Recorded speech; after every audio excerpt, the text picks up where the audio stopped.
Salutations frères et sœurs, toujours le frère Zwanko, disciple de Zulu Lassan, dans la continuation des messages, donc dans Kalatambale, dans Bible, le seul récit authentique, qui oblitère toutes les autres Bibles contemporaines, tous ces ouvrages falsifiés, altérés, modifiés par des scribes à la plume mensongère, par des gens mal intentionnés. Donc là, on va plonger dans nos regards dans Bible, et par la manifestation de la grâce, aujourd'hui nous allons aller dans Loma. Loma, le messager connu, c'est à la page 638, au chapitre 4. Au chapitre 4, Loma, c'est sous-titré le messager connu. Le messager connu. Bien. Loma, il est connu dans les Bibles falsifiées sous le nom de Malaki. Malaki. Un bien Malaki. Bon. Au chapitre 4, on peut lire au premier verset. Car voici, virgule, le jour vient, virgule, ardent comme une fournaise. Ardent comme une fournaise.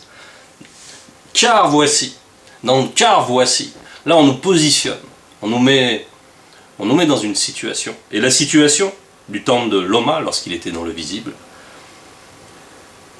la situation était une situation d'errance. Le peuple noir avait perdu la connaissance de la loi. Ils étaient errants parce qu'ils avaient forgé des alliances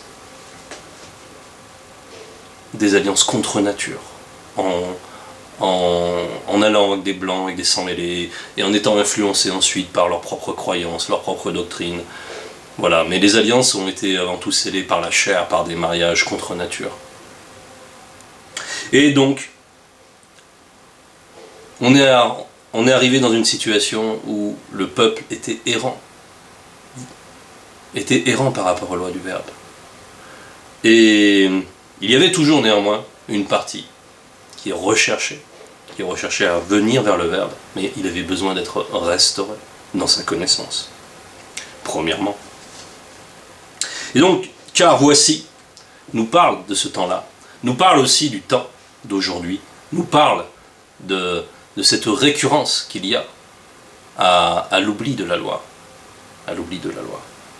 Car voici le jour vient, ardent comme une fournaise. Bon. Tous les hautains et tous les méchants seront comme du chaume. Le jour qui vient les embrasera, dit Mutatedi, entre parenthèses l'entité. Moudibabeko Kisedi ne laissera ni racine ni rameau, ne leur laissera ni racine ni rameau aux hautains et donc aux méchants, ni racine ni rameau. Bien, on voit que c'est quelque chose qui se reproduit. On peut aller par exemple dans Wanjadis. Wanjadis, on peut lire vous avez symboliquement conçu du foin, vous enfanterez symboliquement de la paille. Votre souffle est comme un feu qui vous consumera. Donc là, conçu du foin, ça veut dire avoir des projets qui n'ont aucune substance, qui sont vains. C'est ce qui est emporté. C'est ce qui ne subsiste pas. Le foin, c'est ce qui sèche sur place, qui n'a donc ni racine, ni rameau, ni finitude dans sa croissance. Et on lit au verset 11, les peuples non connus seront comme des fournaises de chaux, on retrouve les mêmes images, des fournaises de chaux, des épines coupées qui brûlent dans le feu de la colère de Moudibabeko Kisedi. Oui, des épines coupées, parce que là, plus profondément, ça va représenter les productions tranchantes qu'on peut retrouver dans les Botedi, mais on ne va pas aller jusque-là. C'est-à-dire des productions altérées par rapport à ce qui était avant la chute. Altérées dans le sens où elles ont été hybridées et déformées par la chute. Leur nature profonde a été altérée. Et donc ça fait des productions tranchantes, et ces productions tranchantes, ces épines vont représenter de mauvaises œuvres. C'est pour ça qu'ici on nous parle des hautains, des méchants. Les hautains, c'est ceux qui dédaignent les lois du Verbe, qui se croient au-dessus de la notion de justice, qui croient qu'il n'y a pas de châtiment. Et c'est pour ça que Muniba Bekokisedi, qui est l'entité des châtiments en charge du domaine de la nature, vient s'occuper d'eux en ce jour. Bien. Au verset 2, il nous est dit: mais pour vous qui craignez le nom de Tété, se lèvera la lumière de la justice et la guérison. Point virgule. Vous sortirez et vous sauterez comme les veaux d'une étable. Bien. Mais vous qui craignez le nom de Tété, le nom de Tété c'est son verbe, c'est Eyala, le verbe qu'il envoie, se lèvera la lumière de la justice.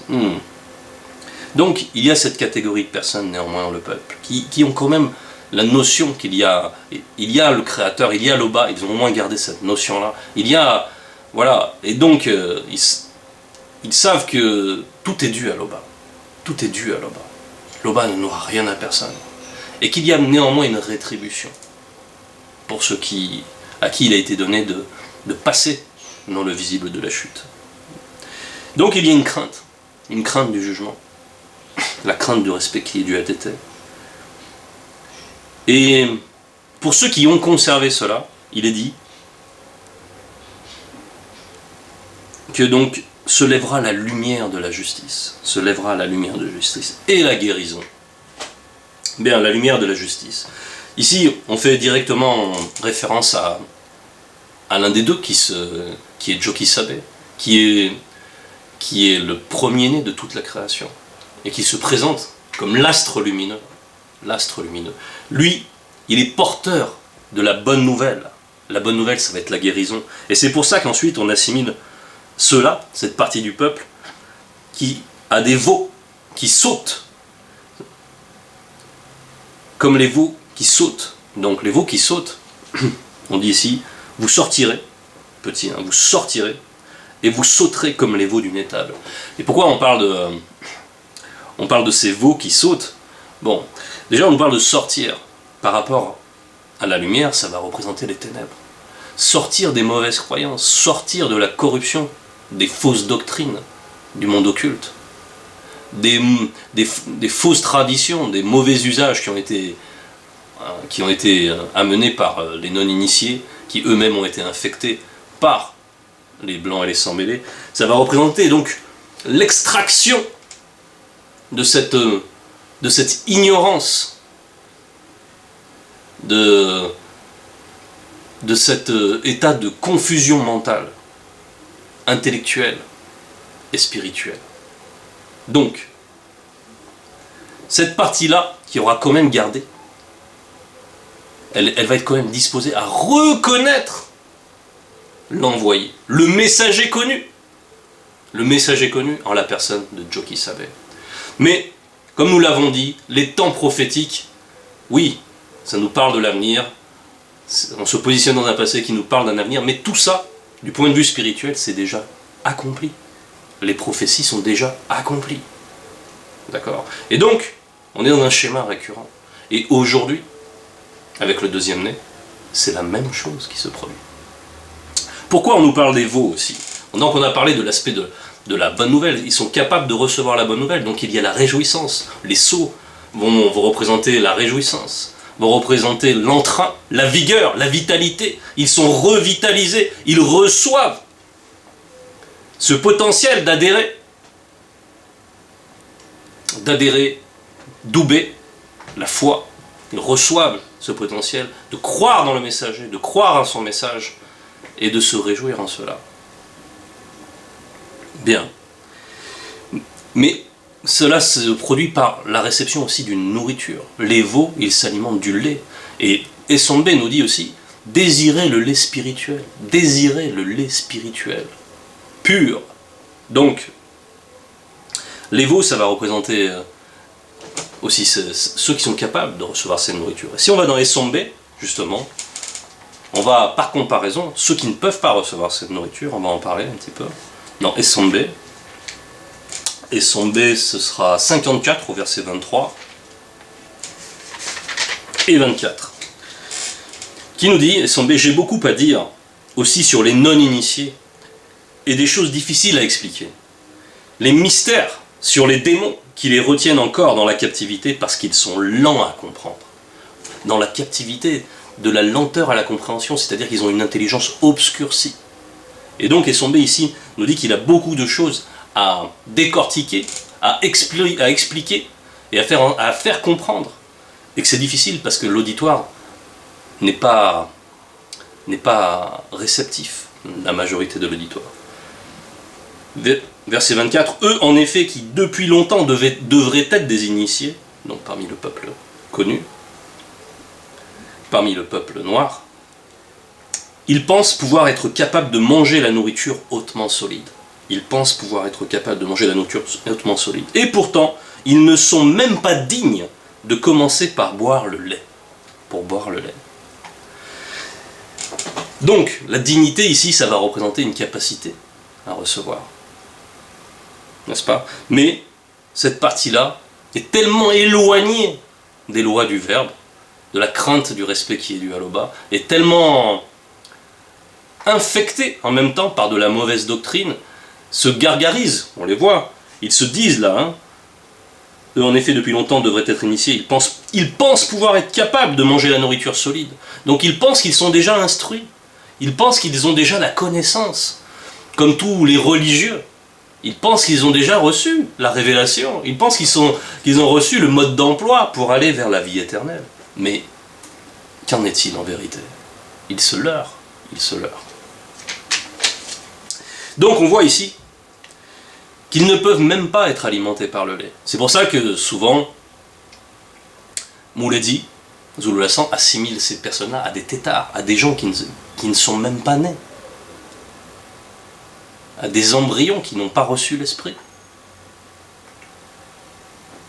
Ils viennent, ils ouvrent leur bouche de manque de connaissances, dans leur satisfaction, dans leur fatuité, ils sont là, plein de satisfaction, avec arrogance, ils disent « mais nous on a déjà l'instruction, qu'est-ce que tu veux nous amener ?» Et ils n'écoutent même pas, ils n'arrivent pas à discerner où est la vérité, ils n'arrivent pas à discerner que les propos du Mouledi sont empreints d'une science extrêmement puissante, d'une intellection qui n'a rien à voir avec tout ce que peut ramener l'être dépourvu de spiritualité, de la spiritualité authentique, qui sont là avec des raisonnements qui tournent en rond, avec des contradictions dans leur doctrine, avec des mensonges, et ils disent que cette nourriture est bonne.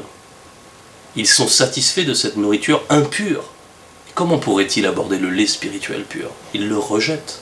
Ils ne sont pas capables de l'assimiler, ne serait-ce que de le mettre en bouche, pour en discerner le goût. Ils rejettent donc la grâce manifestée.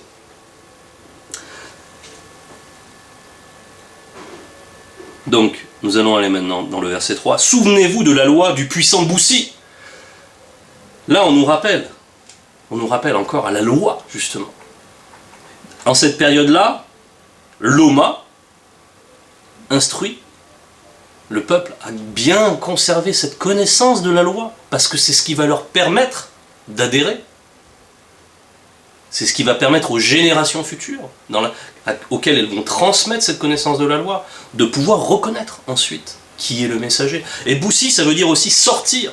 Sortir, c'est se mettre à part par rapport à tous ceux qui revendiquent du n'importe quoi, qui se gargarisent d'une science qui ne peut même pas expliquer la physique élémentaire, qui ne peuvent même pas expliquer quoi que ce soit de la création de l'univers, et qui vont inventer du n'importe quoi pour l'expliquer. Des mythes, des pseudosciences, ils parlent de choses qu'ils ne maîtrisent pas, de milliards d'années, ils ne savent rien. Ils ont l'intelligence corrompue. Et ils n'ont pas l'humilité. Ils n'ont pas l'humilité. Bien. Donc, souvenez-vous de la loi du puissant Boussi. Donc, la loi, Boussi est venu pour se faire sortir, déjà de son temps, dans le visible, il est venu pour faire sortir le peuple d'une captivité. Donc, on voit encore cette récurrence. Donc, souvenez-vous de la loi du puissant Boussi. Verset 4, voici, le Verbe de Loba vous enverra spirituellement l'état de conscience de Bé, entre parenthèses, Élie, le Mutopeda Mundi, par celui connu qui criera. Avant que le jour du Munima Bekokisedi arrive, ce jour grand et redoutable. Entendu. Bon, on va décortiquer. On va déjà faire une remarque préalable. On a parlé de la mauvaise doctrine, on a parlé des copies du récit authentique qui est Bibel, et qui sont falsifiées, qui sont bourrées de contradictions, d'erreurs. Bien, là, il y a une nuance. Si on va dans Malachie, dans leur Bible trafiquée, ils ne disent pas que c'est l'état de conscience de Bé qui va revenir, mais c'est Bé lui-même qui va revenir. On va lire ensemble. Malachie. C'est pour ça que je faisais référence à un jeu de mots, mais qui est révélateur. On parle de bien Malachie. Et il est dit donc au verset 5, dans le chapitre 4 de Malachie, « Voici, je vous enverrai Élie, le prophète, avant que le jour de l'Éternel arrive. » Donc là, dans Malachie, dans ce récit mensonger, d'erreur, on introduit la notion de réincarnation, puisque Élie doit revenir. Là, il est dit que c'est Élie qui doit revenir. Lui qui était monté, il doit redescendre et revenir dans un corps de chair, alors qu'il avait recouvert un corps glorieux. Il doit revenir là, dans un corps de chair, il doit se réincarner encore. Donc on ouvre ici une porte, celle de la réincarnation. Et les kabbalistes, qui sont, on va dire, des rabbins avancés, parce que les rabbins étudient le Talmud, et puis à la fin, ils étudient la Kabbale, et ils adhèrent à toutes sortes de doctrines de plus en plus folles. Et ils reconnaissent que la réincarnation existe. Et oui, puisque Élie est censé revenir, ils ne peuvent pas. Donc ils sont dans un délire. Et ça, ce sont les Bibles falsifiées, que les chrétiens reconnaissent aussi pour vrai. Élie devait revenir. Et ils disent qu'après, Élie, c'est Jean-Baptiste. Ah bon, Élie, c'est Jean-Baptiste. Pourtant, c'est pas le même nom. Non, c'est l'état de conscience. Voilà la distinction entre la vérité pure et authentique. L'état de conscience d'Élie, qui doit revenir à travers John Gouanet. Et pourquoi Alors, Élie, là c'est Élie, c'est dans les Bibles falsifiées, mais sinon c'est Bé, le nom authentique du Mutopeda Mundi. Bé, qui veut dire être. Et pourquoi on fait revenir l'état de conscience de Bé? C'est pour signifier aussi la permanence de l'être, la permanence de l'alliance. Le fait que les vivants sont vivants, quels que soient les temps. Et à travers la bonne nouvelle, parce que John Gouanet, c'est celui qui crie, John Gouanet, c'est Jean-Baptiste dans les Bibles falsifiées. C'est celui qui a crié pour annoncer, pour aplanir le chemin pour le premier-né. Avant que le jour du maudit mob que c'est dit. Donc, ici, on donne en même temps un repère prophétique. Parce qu'il y a bien sûr ceux qui vont conserver la loi de Moïse, qui vont attendre, et qui ont des égards pour les prophéties, qui font attention à ces prophéties, qui les conservent précieusement, comme une lumière, comme un avant-goût de la lumière, comme un avant-goût de la puissance de la révélation, de l'astre lumineux, et donc la lumière de la justice qui émane de cet astre lumineux, qui était Jokisabe, et qui, en notre temps, est également le deuxième-né de la création, dans ce temps de grâce exceptionnel. Exceptionnel dans les annales de la création. Donc, ici, nous avons vu beaucoup de choses. Et on va conclure avec le verset 5. « Il ramènera la conscience des pères initiés à leurs descendants. » Ce « il », c'est le verbe. « Il ramènera la conscience des pères initiés à leurs descendants. » Virgule. « Et la conscience de leurs descendants deviendra la conscience des pères initiés. » Donc, on voit la transmission, mais la transmission qui est complètement fusionnelle. La conscience des pères initiés et la conscience de leurs descendants sont une, au final. Au final, elles sont une, parce qu'on dit deviendra.